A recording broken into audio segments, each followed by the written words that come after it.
ሰላም የማቀርባቸውን ታሪኮች ከወደዳችሁትና በምላሹም እኔን በጥቂቱ ለማገዝ ካሰባችሁ ቻናላችንን ሰብስክራይብ በማድረግና ይህንን ቪዲዮ ላይክ በማድረግ አብራችሁኝ ሁኑ። ታሪካችን የሚጀምረው በአንድ በውስጡ ዓለምን በአንድ ጀንበር ሊያጠፋ የሚችል እጅግ ታላቅ ኃይል ተሸክሞ በሚኖር ትንሽዬ ልጅ ነው። ነገር ግን ይህንን ታላቅ ኃይል እንዴት መቆጣጠር እንደሚችል የሚያውቅና የሚያስተምረው አንድ ብቸኛ ሽማግሌ ነበር። እሱም ሀያቱ ነው። የልጁ ስም ጃንግ ቹላን ይባላል። ሀያቱ ጃንግ ሽሊን ደግሞ ጃንግ ቹላን የሚያውቀው ብቸኛው የቤተሰብ አባል ነበር። ከሁሉም በላይ ደግሞ አያቱ በልጁ አካል ውስጥ ተደብቆ ስለሚገኘው ያ ያልተለመደና ምስጢራዊ ኃይል ሙሉ እውቀቱ ነበረው። ለብዙ ዓመታት ጃንግ ሽሊን የልጅ ልጁን በሚስጥር ሲያሰለጥነውና በውስጡ ያለውን ኃይል እንዴት በስርዓት መቆጣጠር እንደሚችል ሲያስተምረው ቆይቷል። ነገር ግን ከስልጠናው ጎን ለጎን አንድ በጣም ጠቃሚ የሆነ ማስጠንቀቂያ ሁል ጊዜ ይነግረዋል። እሱም ኃይልህን በፍጹም በተራ ሰዎች ላይ እንዳትጠቀም የሚል ነበር።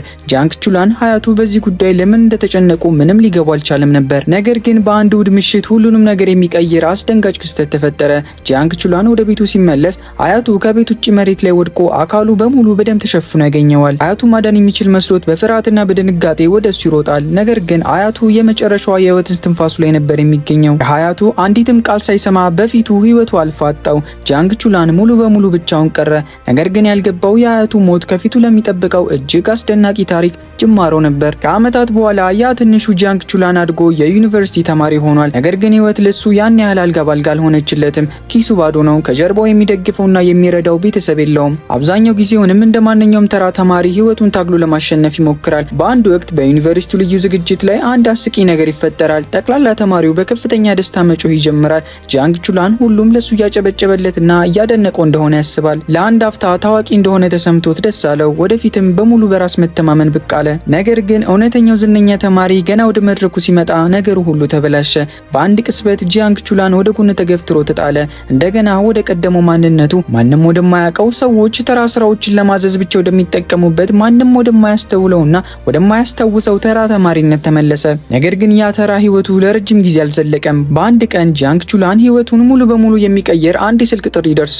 አንድ ያልታወቀ አካል የአያቱ መቃብር ሰብሮ እንደገባ ይነግረዋል። ከዚያም በላይ የከፋው ነገር ደግሞ የመቃብሩ ሰባሪዎች የአያቱን ሬሳ ይዘው መሰወራቸው ነበር። ጃንግ ቹላን የሰማውን ነገር ማመን አቃተው። ከነዚህ ሁሉ ዓመታት በኋላ የአያቱ መቃብር ከቤተሰቡ የቀረው ብቸኛው ትዝታው ነበር። እሱም ቢሆን ከእጁ ተነጠቀ። ሆኖ ምን እንደተፈጠረ ለማወቅና ሁኔታውን ለማረጋገጥ ወዲያውኑ ወደ ድሮ የቤተሰብ መቃብር ስፍራ ይሮጣል። እዚያ እንደደረሰም በስልክ የሰማው ነገር እውነት መሆኑን ያረጋግጣል።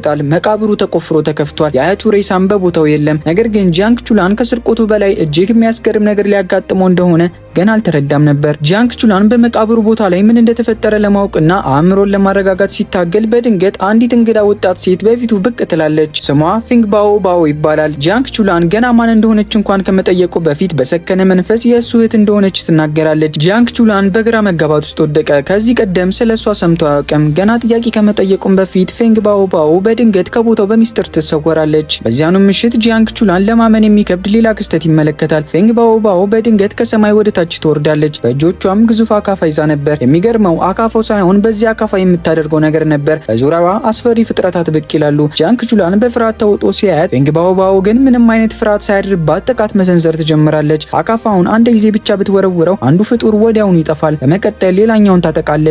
ለጃንግ ቹላን ይህ ሁሉ የማይቻል ይመስላል። ፊንግ ባኦ ባኦ ግን እነዚህን ፍጥረታት መግደል ለእሷ የዕለት ተዕለት ስራው ይመስል በረጋ መንፈስ ትወጣዋለች። ከዚያም ጃንግ ቹላን እሷን በድንጋጤ ሲከታተላት ታያዋለች። ነገሩን ከማስረዳትም ይልቅ እሱን ከመንገዷ ዞር ለማድረግ ትወስናለች። ጃንግ ቹላንም ምንም አይነት ምላሽ ከመስጠቱ በፊት ወደ አንድ ጥልቅ ጉድጓድ ውስጥ ተከተዋለች። ጃንግ ቹላን በፍርሃት ተዋጠ። ይህች ሴት ማን እንደሆነች፣ ያያቸው ፍጥረታት ምን ጉድ እንደሆኑ፣ እህቱ ነኝ ተብዬዋም እንዴት እንደዚህ አይነት ፍጥረታትን መዋጋት እንደቻለች ምንም የሚያውቀው ነገር አልነበረም። ነገር ግን በተመሳሳይ ጊዜ አይኖቹን ከአካባቢው ማንሳት አልቻለም። ለመጀመሪያ ጊዜ ጃንግ ቹላን ከተራ ህይወቱ ጎን የተሸሸገ በምስጢራዊ ሰዎችና ከተፈጥሮ በላይ በሆኑ ኃይሎች የተሞላ ሌላ ምስጢራዊ ዓለም እንዳለ ተገነዘበ። የሚገርመው ደግሞ እሱም በሆነ መንገድ ከዚህ ነገር ጋር የተያያዘ ነበር። ብዙ ሳይቆይ ሹሳን የተባለ ምስጢራዊ ሰው ጃንግ ቹላን ከጥቃቱ ማምለጡን ይረዳል። ይህም ወዲያውኑ ትኩረቱን ይስበዋል። ሹሳን እንዳስበው ተራ የዩኒቨርሲቲ ተማሪ እንዳልሆነ መጠራጠር ይጀምራል። በውስጡ የሸሸገው ልዩ ነገር መኖር አለበት ብሎ ያስባል። በመሆኑም እሱም ለመከታተል የተሻለው መንገድ ከጎኑ አንድ ሰው ማስቀመጥ እንደሆነ ይወስናል። ፊንግ ባኦ ባኦ በጃንግ ቹላን ዩኒቨርሲቲ እንድትመዘገብ ይደረጋል። ነገር ግን እሷ እዛ የመጣችው ለመማር ወይም ጓደኛ ለማፍራት አልነበረም። እውነተኛ ስራዋ ጃንግ ቹላንን በጥብቅ መከታተል ነበር። ከዚያች ቅጽበት ጀምሮም የሱ የግል ጠባቂ ሆነች። በሚቀጥለው ቀን ጂያንግ ቹላን ወደ ፌንግ ባኦባኦ ይጠጋል። የጠፋውን የአያቱን አስክሬን ለመፈለግ እንድታግዘው ይፈልጋል። ነገር ግን ፌንግ ባኦባኦ በነፃ እንደማትረዳው ትነግረዋለች። በምላሹ የሱ አገልጋይ መሆን እንዳለበት አይካለም ደግሞ የሚመጣውን መከራ ራሱ እንዲቀበል ትነግረዋለች። ጂያንግ ቹላን ግን የሱ አገልጋይ ለመሆን ፍጹም ፈቃደኛ አልነበረም። ፊቱን አዞሮባት ወደ ኋላ መሮጥ ይጀምራል። ነገር ግን ፌንግ ባኦባኦ በቅጽበት በቁጥጥር ስር ታውሏለች። ጂያንግ ቹላን አንድም ነገር ከማድረጉ በፊት ቢላዋን መዛ የለበሰውን ሸሚዝ ቀዳዳ እርቃኑን ታስቀረዋለች። ጂያንግ ቹላን በድንጋጤ ተዋጠ። ወዲያውኑም ለምን ያንን እንዳደረገች ይገባዋል። በሰውነቱ ላይ አንድ ልዩ ምልክት ይታያል። ምልክቱ በቆዳው ላይ ይንቀሳቀሳል። ፌንግ ባኦባኦ በፍጥነት ፎቶ ታነሳዋለች። አሁን የጂያንግ ቹላን ታላቅ ሚስጥር በእጇ ይገባል። እሱን እንዴት መቆጣጠር እንዳለባትም በሚገባ አውቃለች። ሸሚዙ ተቀዶ በሰው ሁሉ ፊት ተዋርዶ እያለ እሷ ግን በሰከነ መንፈስ ጥላው ትሄዳለች። ጂያንግ ቹላን እርቃኑን ሲሸማቀቅ፣ በሌላ በኩል ደግሞ እጅግ አደገኛ የሆነ ሴራ እየተጎነጎነ ነበር። የጂያንግ ሽሊንን አስክሬን የሰረቁትን ሰዎች በመጨረሻ እናገኛቸዋለን። ስማቸውም ሉላንግና ዚያሄ የሚባሉ ወንድምና እህት ናቸው። የአዛውንቱን አስክሬን የሰረቁት ለመበቀል አልነበረም፣ ይልቁንም በአካል ውስጥ የተሸሸገውን ታላቅ ኃይል ለመውሰድ ነበር። ጂያንግ ሽሊን ተራ አዛውንት አልነበረም፣ በአካሉ ውስጥ እጅግ አደገኛ የሆነ ኃይል ይዟል። ሉላንግና ዚያሄ ያንን ኃይል ወስደው ለራሳቸውም ጥቅም ለማዋል አቅደዋል። ነገር ግን መሀል ላይ ያልጠበቁትን ነገር ይረዳሉ። አዛውንቱ በህይወት ያለ የልጅ ልጅ አለው፣ እሱም ጂያንግ ቹላን ነው። ይህንን እንደሰሙ እቅዳቸውን ወዲያውኑ በመቀየር አዛውንቱ ያንን ያህል ታላቅ ኃይል ካለው የልጅ ልጁም ያንን ኃይል ወርሶ ሊሆን እንደሚችል በመገመት እሱንም ለማደን ይወስናሉ። ይህ በእንዲህ እንዳለ በጂያንግ ቹላን ዩኒቨርሲቲ ውስጥ አነጋጋሪ ወሬዎች ይሰራጫሉ። በቅርቡ በተፈጠረው ክስተት ላይ ያለ ሸሚዝ የታየው ምስጢራዊ ወጣት ማን እንደሆነ ሁሉም ሰው ያወራል። አንዳንዶቹ እንደውም እንደ ጀግና ይመለከቱት ነበር። ለጂያንግ ቹላን ነገሩ የሚያስደስት ቢሆንም ያልጠበቀው ነገር ግን ይከሰታል። ፌንግ ባኦባኦ ሆን ብላ እሱን እጇ ስር ለማስገባት የእሱን ፎቶ እያሳየች ታስፈራረዋለች። ጂያንግ ቹላን የእሷን ትዕዛዝ ከመቀበል ውጭ ሌላ አማራጭ አልነበረውም። ከዚህ በኋላ የእሷ የግል ተላላኪ ለመሆን ተገደደ። ነገር ግን ብዙ ሳይቆይ የጂያንግ ቹላንን ስሜት የሚቀይር ነገር ይፈጠራል። ከአንዲት ቆንጅዬ ሴት ቴክስት ይደርሰዋል። በዛው ዩኒቨርሲቲ ውስጥ ተማሪ እንደሆነች ትናገራለች። አብረው እራትም እንዲበሉም ትጋብዘዋለች። ጂያንግ ቹላን በድንጋጤና በደስታ ተዋጠ። ከቆንጆ ሴቶች ትኩረት ማግኘት ለሱ አዲስ ነገር በመሆኑ ወዲያውኑ ይስማማል። ነገር ግን ይህ ጠላቶቹ ያዘጋጁለት ወጥመድ እንደሆነ ገና አልተረዳም ነበር። እሷ እውነትም እንዳለችው ተማሪ አልነበረችም። ይልቁንም ራሷን ደብቃ የመጣችው ዚያሄ ነበረች። ጂያንግ ቹላንን ከዩኒቨርሲቲው አርቃ ወደ አንድ ጭር ያለ ቦታ ተወስደዋለች። እዚያ እንደደረሱ ጂያንግ ቹላን ነገሮች ትክክል እንዳልሆኑ ይገነዘባል። መንገዱ በሙሉ በአስፈሪ ፍጥረታት ተከቦ ነበር። ጂያንግ ቹላን ተሸውዷል። ያቺ ቆንጆ ሴት ከእሱ ጋር ለመዝናናት ፈልጋ ሳይሆን እሱን ወደ ወጥመድ ለማስገባት ተጠቅማበት ነበር። በተመሳሳይ ጊዜ ፌንግ ባኦባኦና ሹሳን የጂያንግ ቹላንን መሰወር ያስተውላሉ። በፍጥነት አቅጣጫውን ተከታትለው በቦታው ይደርሳሉ። ነገር ግን እዚያ ሲደርሱ የሉላንግ ሰዎች ቀደም ብለው ጥቃት መሰንዘር ጀምረው ነበር። የእነሱ ዓላማ ግን ጂያንግ ቹላንን መግደል ብቻ አልነበረም። ይልቁንም በጂያንግ ቹላን አእምሮ ውስጥ ስለ አያቱ የተከማቹ ትዝታዎችን ሰብረው በመግባት ያንን ሚስጥር ማውጣት ይፈልጉ ነበር። ሰዎቹ የጂያንግ ቹላንን ሚስጥር ከአእምሮ ለማውጣት ሲታገሉ ፌንግ ባኦባኦ በቦታው ትደርሳለች። አንዳችም ጊዜ ሳታባክን በቀጥታ ወደ ከባድ ውጊያ ትገባለች። ጥቃት አድራሾቹ ጂያንግ ቹላንን ይዘው በመኪና ለመሰወር ሲሉ ፌንግ ባኦባኦ መሳሪያውን መዛ በብርሃን ፍጥነት ጥቃት ትሰነዝራለች። መኪናውንም ለሁለት ሰንጥቃት አስቆመዋለች። የፌንግ ባኦባኦ አስገራሚ ጥንካሬ ያየው ሉላንግ እዚያ መቆየት አደገኛ መሆኑን ተረድቶ እሷ ሳትይዘው በፍጥነት ያመልጣል። ነገር ግን ሁሉም አላመለጡም። ሹሳን ተማሪ መስላ ያታለለችውን ሴት በቁጥጥር ስር ያውላታል። ይህቺ ሴት ጂያንግ ቹላን ለምን የሁሉም ዋና ኢላማ እንደሆነ ታውቅ ይሆናል። ከዚህ ሁሉ አስፈሪ ክስተት በኋላ ጂያንግ ቹላን ናዶንግ ወደሚባል ቦታ ይወሰዳል። ከውጭ ሲያዩት ናዶንግ ተራ የእቃ ማጓጓዣ ኩባንያ ይመስላል። ነገር ግን ያ ሽፋን ብቻ ነበር። ከበስተጀርባው ናዶንግ ከተፈጥሮ በላይ የሆነ ኃይል ያላቸውን ሰዎች የሚያጠና ምስጢራዊ ድርጅት ነው። ይህ ኃይል ቺ ከሚባል ልዩ ኃይል ምንጭ የሚመጣ ሲሆን እሱን መቆጣጠር የቻለ ሰው ተራ ሰዎች ሊያደርጉ የማይችሉትን ታላላቅ ነገሮችን ማድረግ ይችላል። የጂያንግ ቹላን በውስጡ ስላለው ምስጢራዊ ኃይል ግልጽ ማብራሪያ ሲሰጠው ይህ የመጀመሪያው ነበር። በመቀጠል የቅርንጫፉን መሪ ሹዚያንግን ይተዋወቃል። ሹዚያንግ ጂያንግ ቹላንን የሚያስደነግጥ እውነት ይነግረዋል። እሱ የሀያቱን ማንነት በሚገባ ያውቅ ነበር። ነገር ግን ትልቁ ዜና እሱ አልነበረም። የሀያቱን አስክሬን ያዘረፈችው ልዩ ያን ስትሆን ኳንግሺንግ ለሚባል ምስጢራዊ ድርጅትም እንደምትሰራ ያሳውቀዋል። ይህ ድርጅት ለብዙ ዓመታት የጂያንግ ቹላንን ቤተሰብ ሲያድን የቆየ አደገኛ ቡድን ነው። ከዚያም ጂያንግ ቹላን ሌላ አስደናቂ እውነት ይሰማል። የሀያቱ ስም ጂያንግ ሽሊን አልነበረም። እውነተኛ ስሙ ጂያንግ ሁይ ነበር። ከዓመታት በፊት ጂያንግ ሁይ ከኳንግሺንግ ድርጅት ጋር ተዋግቶ በርካታ አባላታቸውን ገሎ ነበር። ከዚያን ጊዜ ጀምሮ ድርጅቱ እሱን ፍለጋ አላቆመም። አሁን እሱ ስለሞተ ቤተሰቡን ሲያድኑ የነበሩት ሰዎች አሁን እሱን ለማጥፋት እየመጡ ነው። ጂያንግ ቹላን ግን ለማምለጥ አልሞከረም። ይልቁንም አንድ ቆራጥ ውሳኔ ወሰነ። አያቱ ላይ በደረሰው ነገር ተጠያቂ የሆኑትን ሰዎች ሁሉ ለመበቀል እንዲሁም ድንቅ ኃይሉን ለመቆጣጠር ወደ ናዶንግ ድርጅት ለመቀላቀል ወሰነ። ነገር ግን ለመዘጋጀት እንኳ በቂ ጊዜ አላገኘም። በዚያኑ ምሽት ቲያንፉ ከሚባለው ሀያል ጎሳ የመጡ ወኪሎች በድንገት አግተው ይወስዱታል። የቡድናቸው ጠንካራ ተዋጊ ጂያንግ ሊንጊው የሚባል አደገኛ ሰው ነበር። ጂያንግ ቹላንን እስረኛ አድርጎ ብቻ መተው አልፈለገም። ይልቁንም የሱን ጥንካሬ ለመፈተሽ ሳይራራ ጥቃት ይሰነዝርበታል። ጃንግ ቹላንም በኃይል ተመቶ ግዙፍ ድንጋይ ጋር ይጋጫል። ጃንግ ቹላን እንደምንም በእግሩ ለመቆም ቢታገልም እጅ ለመስጠት ግን በፍጹም ፈቃደኛ አልነበረም። ራሱን ለመከላከል ያለውን ኃይል በሙሉ ተጠቀመ። ነገር ግን ያ እሱን ለማዳን በቂ አልነበረም። ጃንግ ሊንጊዩ ከሱ እጥፍ በላይ ጠንካራ ነበር። ኃያል አስማታዊ እጅ መሬት ላይ ለጥፎ በመያዝ ሙሉ በሙሉ በቁጥጥሩ ስር አደረገው። ጃንግ ቹላን መንቀሳቀስ እንኳን አልቻለም። ውጊያው ያበቃለት ይመስል ነበር። በዚያን ቅጽበት ግን ፊንግ ባኦ ባኦ በቦታው ትደርሳለች።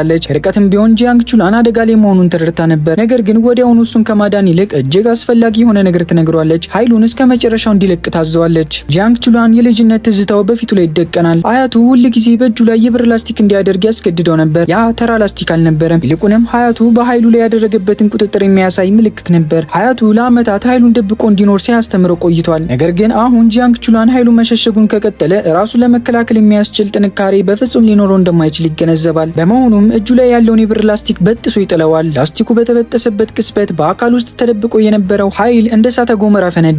ነጭ የመብረቅ ኃይል በድንገት ከእጆቹ ወጣ። በዙሪያው ያለው ኢነርጂ እጅግ ኃያል ከመሆኑ የተነሳ ጃንግ ሊንጊዩ እንኳን በድንጋጤ ተዋጠ። ልጁ እንዳሰበው ቀላል እንዳልሆነ ተረድቶ እንደገና ከባድ ጥቃት ሰነዘረ። በዚህ ጊዜ ውጊያው እጅግ አደገኛና አስፈሪ ሆነ። ሁለቱም ወገኖች በከፍተኛ ኃይል በመፋለማቸው አካባቢው ወደ ውጊያ ሜዳነት ተቀየረ። ነገር ግን ነገሮች ከቁጥጥር ውጭ ከመውጣታቸው በፊት ፊንግ ባኦ ባኦ በመሃል ገብታ ውጊያውን ታስቆማለች። ጃንግ ሊንጊዩ በመጨረሻ አመነ። ጃንግ ቹላን በእርግጥም እጅግ ታላቅ ችሎታ አለው። በቲያንሄ ተራራ ላይ በሚካሄደው ታላቁ የማርሻል አርት ውድድር ላይም ለመካፈል የሚያስችል እድል ያገኛል። ነገር ግን ይህ ተራ ውድድር አልነበረም። ጃንግ ቹላን ስለ አያቱ ሚስጥራዊ ታሪክ የበለጠ እንዲረዳ ሊረዳው ይችላል። እውነቱንም ለማወቅ ከፈለገ ውድድሩን ከመሳተፍ ውጪ ሌላ አማራጭ አልነበረውም። ዋናው ችግር ግን ለመዘጋጀት ያለው ጊዜ 48 ቀናት ብቻ መሆኑ ነበር። ፊንግ ባኦ ባኦ ወዲያውኑ ጃንግ ቹላንን ማሰልጠን ተጀምራለች። ነገር ግን እሱን ማሰልጠን እሷ እንዳሰበችው ቀላል አልነበረም። ፊንግ ባኦ ባኦ በአቅራቢያው በምትሆንበት ጊዜ ሁሉ ጃንግ ቹላን ወደ እሷ ከማየት መቆጠብ አይችልም ነበር። በስልጠናው ላይ ትኩረት ከማድረግ ይልቅ እሷን እያየ ሀሳቡ ይሰረቃል። በዛም ምክንያት ኃይሉ ያልተረጋጋ ይሆናል። ጥቃቶቹም መስመራቸውን ስተው ይበላሻሉ። ፊንግ ባኦ ባኦ በነገሩ ትበሳጫለች። ጃንግ ቹላን ደግሞ በራሱ ተስፋ ቆርጦ በመጨረሻም ሁኔታውን መታገስ አቅቶት አካባቢውን ጥሎ ይሄዳል። በዚያች ምሽት ጃንግ ቹላን በተስፋ መቁረጥ ሆኖ በመጠጥ ይሰክራል። በመንገድ ላይም እየተንገዳገደ ሲራመድ ፋንግሲያን የምትባል አንዲት ቆንጆ ሴት ታገኘዋለች። ወደ ቤቷም ለመውሰድ በመወሰን ይዘው ትሄዳለች። ነገር ግን ጃንግ ቹላን ሲነቃ ራሱን ያገኘው በተራ ቤት ውስጥ አልነበረም። ይልቁንም በግዙፍ ባለ 5 ኮከብ ቅንጡ ክፍል ውስጥ ነበር። ቤተሰቧም ቢሆኑ ተራ ሰዎች አልነበሩም። ሀገሪቱ ውስጥ ካሉት በጣም ሀያላን ከሆኑት የቲያንፉ ጎሳዎች አንዱ ነበሩ። ብዙ ሳይቆይ የፋንግሲያን አባት ከጃንግ ቹላን ጋር ይገናኛል። እሱንም ከማስፈራራት ይልቅ በተረጋጋ መንፈስ አንድ ጥያቄ ያቀርብለታል። ጃንግ ቹላን ወደ እሱ ወገን እንዲቀላቀል ልጁንም አግብቶ የቤተሰቡ አባል እንዲሆን ይጠይቀዋል። ጃንግ ቹላን በሁለት ከባድ ምርጫዎች መካከል ቀረ። በአንድ በኩል ፊንግ ባኦ ባኦ እና ከእሷ ጋር ያለው አደገኛ ዓለም፣ በሌላ በኩል ደግሞ ከለላና የተረጋጋ ህይወት የሚያቀርብለት ሀብታም ቤተሰብ። ይህ በእንዲህ እንዳለ ፊንግ ባኦ ባኦ የጥፋተኝነት ስሜት ይሰማት ጀመር። ጃንግ ቹላንን በጣም እንደተጫነችውና ጥሏት የሚሄደው በእሷ ምክንያት እንደሆነ ታምናለች። ጓደኞቿ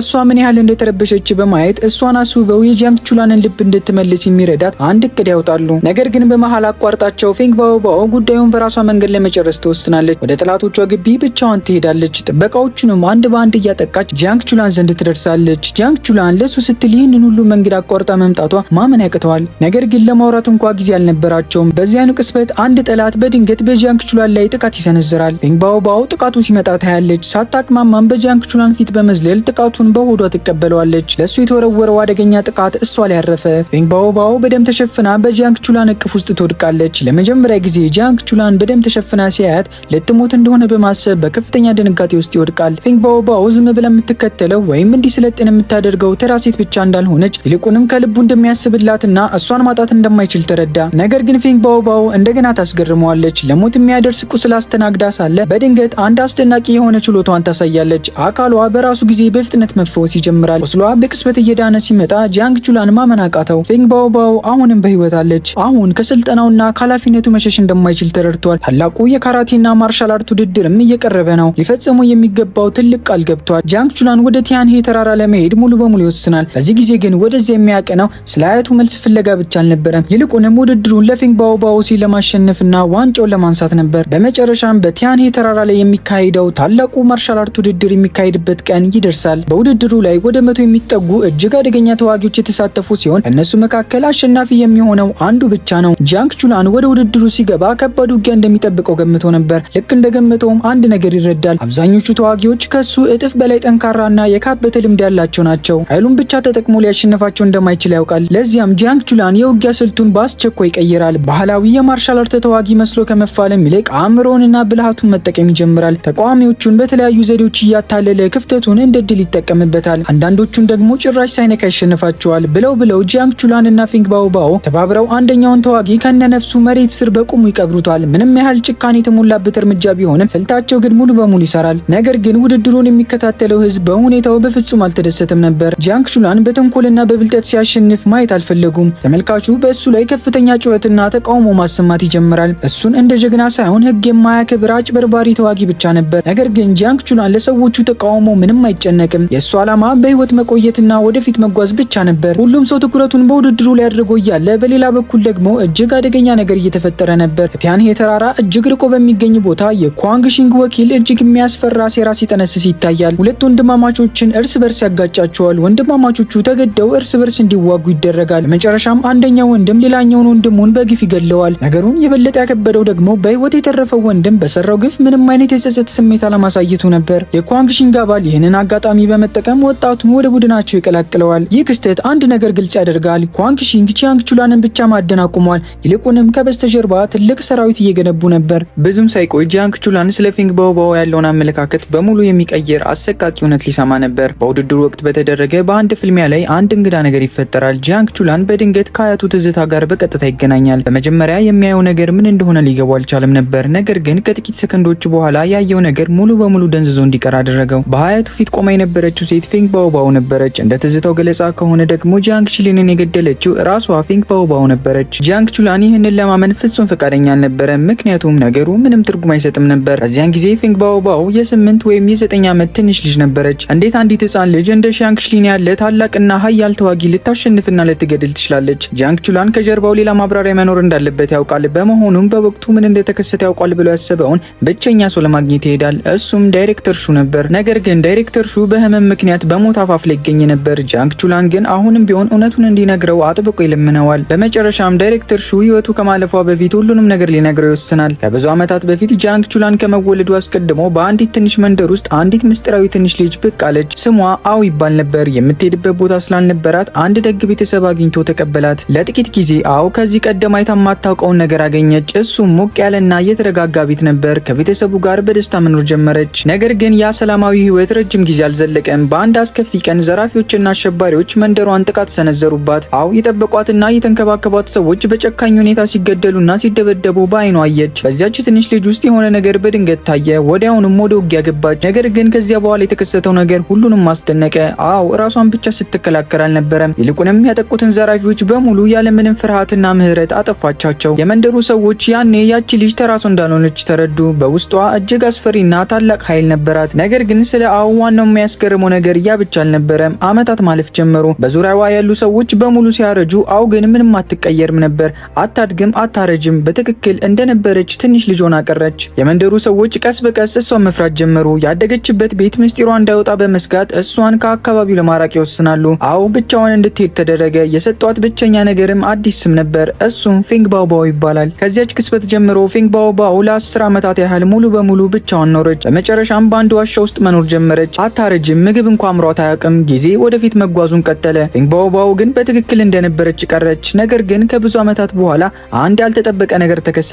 ዳይሬክተር ሹ እንደገና አገኛት። እሱ እሷን ሲያገኛት የመጀመሪያ ጊዜው አልነበረም። ሁለቱም ህፃናት እያሉ ያውቃት ነበር። ነገር ግን ከነዚያ ሁሉ ዓመታት በኋላ ሲያገኛት እሷ እጅግ አደገኛ ሁኔታ ውስጥ ነበረች። በወንበዴዎች እጅ ተይዛ ነበር። ዳይሬክተር ሹ አድኗት እንድታመልጥ ረዳት። እንዲሁም አዲስ ህይወትና ማንነት ሰጣት። በመቀጠልም ዳይሬክተር ሹ የታሪኩን ዋና ክፍል ገለጸለት። ከዓመታት በፊት ኳንግ ሺንግ ጂያንግ ሺሊንን ሊገሉት በመጨረሻ አገኙት። በከባድ ሁኔታ ቆስሎ በሞት አፋፍ ላይ ሳለ ጂያንግ ሺሊን ፊንግ ባኦባኦን አያት። ወዲያውኑም ማንነቷን አወቀ። ጂያንግ ሺሊን እውነተኛ ማንነቷን አጋልጦ አሳልፎ መስጠት ይችል ነበር። ነገር ግን ያንን አላደረገም። ይልቁንም ፊንግ ባኦባኦ አንድ ትልቅ ቃል እንድትገባለት ጠየቃት። የልጅ ልጁን ጂያንግ ቹላንን እንድትጠብቅለት አደራ አላት። ያ የጂያንግ ሺሊን የመጨረሻ ምኞት ነበር። ይህም ማለት ፊንግ ባኦባኦ ጂያንግ ሺሊንን አልገደለችም።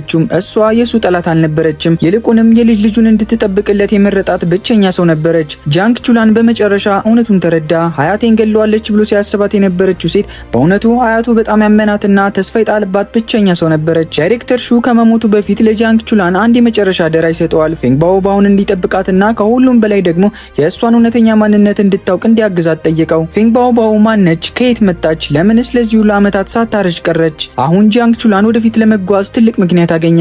በቲያንሄ ተራራ ላይ ባለው ውድድር በእያንዳንዱ ዙር የበለጠ አደገኛ እየሆነ መጣ። ፌንግ ባኦባኦ ወደ ሌላ አስፈሪ ውጊያ ገባች። ተቃዋሚዋ ግዙፍ የድምጽ ሞገድ መፍጠር የሚችል አስፈሪ ኃይል ነበረው። ነገር ግን ጥቃቱን ከማስወገድ ይልቅ ፌንግ ባኦባኦ ያልተጠበቀ ነገር አደረገች። ጥቃቱን በገዛ አካሏ ውስጥ አሰረችው። የወሰደችውን ኤነርጂ መጠን እጅግ ከመብዛቱ የተነሳ ራሷን መቆጣጠር አቃታት። በድንገት ፌንግ ባኦባኦ ወደ አየር መንሳፈፍ ጀመረች። አካሏ በኤነርጂ ስለሞላ ቁጥጥሯን አጣች። ጓደኞቹ ኃይሉ ሙሉ በሙሉ ሳያጠፋት በፊት እሷን ለማዳን በፍጥነት ተረባረቡ። በዛም ቅስበት በውድድሩ ውስጥ ሌላ ተዋጊ ብቅ አለ። ስሙ ዋንጊዬ ይባላል። ዋንጊዬ ሲያዩት አደገኛ ተዋጊ አይመስልም ነበር። ነገር ግን አንድ ውጊያ ሲጀምር ሁሉም ሰው እሱ ምን ያህል አስፈሪ እንደሆነ ተረዳ። ተቃዋሚዎች ይረባረቡበታል። ዋንጊዬ ግን አንድ በአንድ ያለምንም ጫና ያደቃቸዋል። የኃይል ቁጥጥሩ እጅግ ድንቅ ከመሆኑ የተነሳ አብዛኞቹ ተዋጊዎች እንዴት እንደሚያደርገው እንኳን ሊረዱት አልቻሉም። ከዚያም ራሱን ከተፎካካሪዎች በላይ አድርገው የሚቆጥረውን ትዕቢተኛውን ዚያቺንግን ይገጥመዋል። ነገር ግን ዋንጊዬ ዚያቺንግን እጅግ በሚያሳፍር ሁኔታ በማሸነፍ ውርደት ያከናንበዋል። ዚያቺንግ የዋንጊዬ ኃይልን ለመረዳት አብዝቶ ይፈልጋል። ምስጢሩን ለመመርመር ሲታገልም አእምሮን እስከ ማጣት ይደርሳል። ይህ በእንዲህ እንዳለ ውድድሩ ወደ ታላቁ ግማሽ ፍጻሜ ይደርሳል። ጂያንግ ቹላን በመጨረሻ ከጂያንግ ሊንጊዩ ጋር ፊት ለፊት ይገናኛል። ሁለቱ ተዋጊዎች ከዚህ ቀደም ተገናኝተው የነበረ ቢሆንም በዚህ ጊዜ ግን ወደ ኋላ ማለት የሚባል የለም። ሁለቱም ያላቸውን የመጨረሻ ኃይል ይለቃሉ። ጂያንግ ቹላን ነጩን መብረቅ ሲጠቀም፣ ጂያንግ ሊንጊዩ ደግሞ በዛ አደገኛ ኃይሉ መልስ ምት ይሰጣል። ውጊያው በሁለት ተቃራኒ ኃይሎች መካከል የሚደረግ አስፈሪ ፍልሚያ ሆነ። ሌሎቹ ተዋጊዎች የሚያዩትን ነገር ማመን አቃታቸው። ጂያንግ ቹላን ራሱን እስከ መጨረሻው ገደብ ይገፋል። ነገር ግን ጂያንግ ሊንጊዩ እጅግ ጠንካራ ነበረ። ጂያንግ ቹላን መቆም እስከሚያቅተው ድረስ ጥቃቱን አላቆመም። አካሉ ሙሉ በሙሉ ዛለ። እይታውን መደብዘዝ ጀመረ።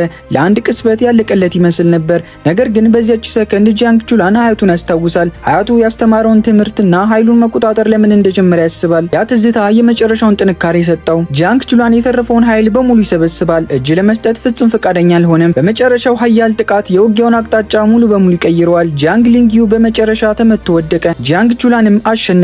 የውድድሩ ሻምፒዮን ሆነ። ነገር ግን ለሽልማቱ ምንም አይጨነቅም ነበር። ዝና አልፈለገም፣ ገንዘብም አልፈለገም፣ ዋንጫውንም አይፈልገውም። ወደ ውድድሩ የገባበት ብቸኛው ምክንያት ስለ አያቱ ለማወቅ እንደነበር ተናግሮ የውጊያ ሜዳውን ጥሎ ይሄዳል። ነገር ግን ጂያንግ ቹላን ፍልሚያው ገና እንዳልጀመረ አልተረዳም ነበር። እውነተኛው ጠላት አሁን ሊመጣ ነበር። ውድድሩ ልክ እንዳበቃ ጓንግሺንግ ጥቃቱን ይሰነዝራል። ሰራዊታቸው በድንገት ቲያኔ ተራራን ይወራል። ሰላማዊ ውድድር ወደ ታላቅ ምስቅልቅልነት ተቀየረ። ተዋጊዎችና ጠባቂዎች ከሁሉም አቅጣጫ ጥቃት ደረሰባቸው። በዚያው ዥንብር መሃል ጓንግሺንግ ፌንግ ባኦባኦን በቁጥጥር ስር ለማዋል ይሳካላቸዋል። ተራራው ወደ ውጊያ ሜዳነት ሲቀየር ጂያንግ ቹላን ከሷ ይነጠላል። በተራራው ላይ ሁሉም ሰው ለህይወቱ ይፋለማል። ነገር ግን ከሽማግሌዎች አንዱ የሆነው በጣም የሚወደው ሰው በጨካኝ ሁኔታ በመገደሉ ራሱን አብዝቶ ይወቅስ ነበር። በቁጣና በጸጸት ስሜት ተውጦ ጓንግሺንግን ባለው ኃይል ሁሉ ማጥቃት ይጀምራል። ራሱንም ከገደብ በላይ የገፋፋ በመጨረሻም የአእምሮ ቁጥጥሩ ሙሉ በሙሉ አጣ። ለጓንግሺንግ ይቅርና በዙሪያው ያለው ሰውም ጭምር እጅግ አደገኛ ስጋት ሆነ። ተራራው እየፈረሰ እያለ ጂያንግ ቹላን አንድ የሚያስደነግጥ ነገር ያስተውላል።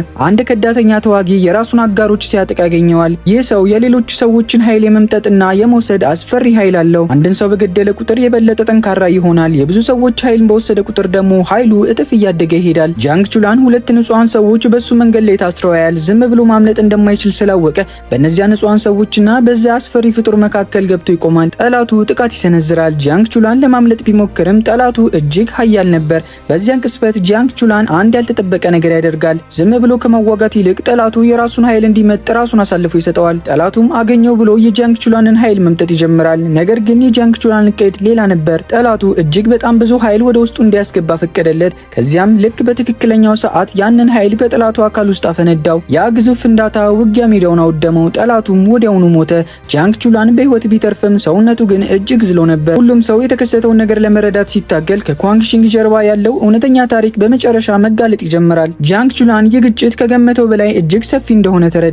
የዚህ ሁሉ ሴራ ጠንሳሽ የጓንግሺንግ መሪዎች አንዱ የሆነው ሉላንግ ነበር። ነገር ግን ሉላንግ ከድሮም እንደዚህ ጨካኝ አልነበረም። ያለፈው ታሪኩ በህመም የተሞላ ነበር። ሉላንግ በልጅነቱ ባደገበት እንግዳና ጨካኝ ቤተሰብ ውስጥ የአንዲት ልዩ ሴት ደም ለሰዎች ኃይል እንደሚሰጥ ታወቀ። በመሆኑም ቤተሰቦቹ የዚያችን ሴት ደም እየወሰዱ ለራሳቸው ልጆች ይከትቡ ነበር። አላማቸው የሷን ኃይል ሰርቀው ለትውልዳቸው ማስተላለፍ ነበር። ሉላንግ በዚያ አሰቃቂ ህይወት ተከቦ አደገ። ነገር ግን ልጅነቱን የተሻለ ያደረገችለት አንዲት ሴት ነበረች። ስሟ ዚያኦ ዋን ይባላል። እሷ የሱ የቅርብ ጓደኛና ከማንም በላይ የሚያስብላት ልጅ ነበረች። ነገር ግን አንድ አስፈሪ ነገር ተከሰተ። የዚያኦ ዋን አካል ዱዋን ሙይንግ በተባለ ጥንታዊ መንፈስ ታሰረ። ሉላንግ እውነቱን አላወቀም ነበር። አንድ የሚያውቀው ነገር የሚወዳት ልጅ በድንገት እንደጠፋች ብቻ ነበር። ለዚህ ደግሞ የራሱን ቤተሰብ ተጠያቂ ያደረገ። ሉላንግ ነፍስ እንዳወቀ በገዛ በገዛ ቤተሰቡ ላይ አመፀ። የገነቡትንም ሁሉ አወደመ። ቤተሰቦቹን ግን አላጠፋቸውም ነበር። ይልቁንም ኃይሉን በመጠቀም ትዝታቸውን በሙሉ አጠፋ። ማንነታቸውን ሰርዞ በድን አድርጎ ተዋቸው። ከዚያ በኋላ ሉላንግ የኳንግሺንግ ዋና መሪ ሆነ። ነገር ግን ዚያዋን ላይ ምን እንደተፈጠረ አሁንም ለማወቅ ይፈልግ ነበር። ጃንግ ቹላንና ፌንግ ባኦባኦ እውነቱን ሲደርሱበት ሁሉም ነገር ተቀየረ። እውነተኛዋን ዱዋን ሙይንግ ያገኟታል። እሷ በእነዚህ ሁሉ ዓመታት ውስጥ አልሞተችም ነበር። ይልቁንም በህይወት ማራዘሚያ መሳሪያዎች እርዳታ በህይወት እንድትቆይ ተደርጋ ነበር። ሉላንግ እሷ በህይወት እንዳለች ሲያውቅ ያ የድሮ ቂምና ጥላቸው እንደገና ገንፍቶ ወጣ። ለዚያዋን መጥፋት እሷን ተጠያቂ በማድረግ አገታት። ዓላማው በቀል ነበር። ነገር ግን ጃንግ ቹላን ሙሉን እውነት ሳይረዳ በቀል እንዲፈጽም አልፈለገም። ጃንግ ቹላንና ፌንግ ባኦባኦ ከሉላንግ ፊት ለፊት በመቆም ከዓመታት በፊት ምን እንደተፈጠረ ለማወቅ በጋራ ኃይላቸውን መጠቀም ጀመሩ። በዚያን ጊዜ ነበር ትልቁ ሚስጥር ይፋ የወጣው። ጃንግ ቹላንና ሌሎችም ጊዜ በተለየ መንገድ ወደሚሰራበት ምስጢራዊ ዓለም ገቡ። እዚያ ቦታ ላይ የድሮ ትዝታዎችን ማየት ይቻላል። እዚያ ነው ዱዋን ሙይንግ እውነተኛ ዓላማዋን ይፋ ያደረገችው። እሷ በቀል አልፈለገችም። እውነተኛ ኢላማዋ ፌንግ ባኦባኦ ነበረች። ዱዋን ሙይንግ በፌንግ ባኦባኦ ውስጥ ያለውን ምስጢራዊ ኃይልና ህይወቷን ትፈልጓለች። የዚያዋንን አካል በመጠቀም ለፌንግ ባኦባኦ ወጥመድ አዘጋጀችላት። የፌንግ ባኦባኦን ትዝታዎች የሚያጠፉና ኃይሏን የሚቀማ ልዩ ቦታ ውስጥ እንድትገባ አደረገቻት። የዚህ ዋጋ ደግሞ የፌንግ ባኦባኦ ህይወት ማለፍ ነበር። ጃንግ ቹላን ነገሩን ተረድቶ በፍጥነት እሷን ለማዳን ይሞክራል። ነገር ግን በሱና በፌንግ ባኦባኦ መካከል እጅግ ኃያል እሳታዊ አጥር ቆሞ ነበር። ደጋግሞ ሰብሮ ለመግባት ቢሞክርም አጥሩ ግን ጭራሽ ራሱን ያጠቃው ጀመር። ነገር ግን ጃንግ ቹላን በፍጹም ለማመን ፈቃደኛ አልሆነም። ፌንግ ባኦባኦ ለእሱ ያደረገችለትን እሱን እንዴት እንደጠበቀችውና ለሱ ስትል ራሷን የሰዋችበትን ጊዜ ታሰበ። ያ ትዝታ ጥንካሬ ሰጠው። ያም ብቻ አይደለም፣ ጓደኞቹ ዋንግየ፣ ሉላንግና ጂያንግ ሊንጊው አንድ ባንድ እየመጡ አብረውት አጥሩን ለመክፈት ይታገሉ ጀመር። ነገር ግን የሁሉም ጥረት ተደራርቦ እንኳን አጥሩ መስበር አልተቻለም ነበር። ሁሉም ተስፋ ባጣበት በዛ ቅጽበት እውነተኛው የድሮ ማስተር ይደርሳል። አንዳችም ጊዜ ሳያባክን እጁን አንስቶ አንድ ኃያል ምት ይሰነዝራል። አጥሩ ድምጥማጡ ጠፋ። የዱዋን ሙይንግ ኃይል ሙሉ በሙሉ ከሷ ጋር ጠፋ። ፌንግ ባኦባኦም ተረፈች። ነገር ግን ውጊያው ትልቅ ዋጋ ያስከፈለ ነበር። ጃንግ ቹላን አካሉን ከገደብ በላይ በመግፋቱ ምክንያት ወደ ኮማ ይገባል። ለ3 ወራት ያህል በሕክምና ራሱን ስቶ ከቆየ በኋላ በአንድ ቀን በድንገት አይኖቹን ይገልጣል። ነገር ግን ያየው ነገር ልቡን ሰበረው። ፌንግ ባኦባኦ በቦታው አለች፣ በህይወት አለች፣ ደህና ነች። ነገር ግን እሱን በፍጹም አታውቀውም ነበር። በዛን ዕለት ብትተርፍም ትዝታዋን ግን በሙሉ አታ ነበር። አብረው ያሳለፉትን ነገር ሁሉ ከአእምሯ ጠፍቷል። ለጃንግ ቹላን ይህ እጅግ የሚያም ነበር። ነገር ግን እሱ ተስፋ አልቆረጠባትም። እንደገና ከአዲስ ሊተዋወቃት ወሰነ። አብሯት ጊዜ አሳለፈ። ቀስ በቀስም ግንኙነታቸውን እንደገና መገንባት ጀመረ። አሁን እሱ ብቻውን አልነበረም። በመንገዱ ያገኛቸው ጓደኞቹ በሙሉ ከጎኑ ቆመው ነበር። ያ ተራ ተማሪ አሁን ትልቅ ቤተሰብ አፍርቷል። የፌንግ ባኦባኦ ትዝታ ቢጠፋም ጃንግ ቹላን ከሷ ጋር አዲስ ታሪክ ለመጻፍ ዝግጁ ነበር። የዛሬው ታሪካችን ይህንን ይመስላል። ከወደዳችሁት ላይክ እና ሰብስክራይብ ማድረግ እንዳትረሱ። እንዲሁም ከምንም ተነስተው ራዕይ ታይቷቸው ድንቅ ሱፐር ፓወር ያገኙትን ቤተሰብ ቪዲዮ እዚህ ጋር ገብታችሁት እርግጠኛ ነኝ ትወዱታላችሁ። በቀጣይ ቪዲዮ እስከምንገናኝ ሰላም ቆዩልኝ።